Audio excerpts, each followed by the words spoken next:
तो मैं नहा धो के हो चुकी हूँ रेडी। अब हम चलते हैं चाची के इधर, वहाँ जाके लेते हैं मौसम का मज़ा, यानी कि गर्मा गर्म पकोड़े। उससे पहले मैं ये सोच रही हूँ कि यार मेरी दादी का एक सूट पड़ा हुआ है, मैं सोच रही हूँ कि इसको मैं फटाफट से सील देती हूँ। 2 बज रहे हैं, इतने तो सिल ही जाएगा, इसको सील के ले जाती हूँ, मैंने यूँ कहीं पूरे दिन करती क्या है। ठीक है, ये है हमारे यहाँ का पार्क, बहुत सुंदर सा।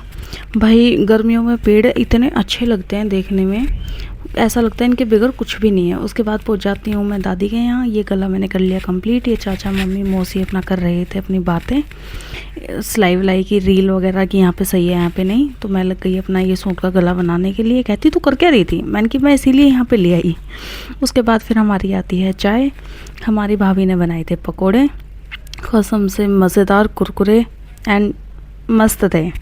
चाय भी अच्छी थी। उसके बाद फिर हमने किया, मैंने और मम्मी ने किए चाय पकौड़े एंजॉय। हम स्पेशल चाची ने और चाचा ने इसीलिए बुलाए थे कि आओ मस्ती करेंगे। वहाँ मस्ती मस्ती में हमने बनवा लिए पकौड़े। तो दादी कही थी मेरे से तो भाई खाई नहीं जाएंगे, फिर दादी के लिए दूसरा बोला नरम से लाने के लिए, फिर दादी के लिए दूसरे आए। फिर इतने हमने किए एंजॉय मस्त। फिर मैं बताने लग गई कि प्याज के थे कुरकुरे मस्त, एक नंबर वाले, आप देख ही सकते हो मेरा रिएक्शन।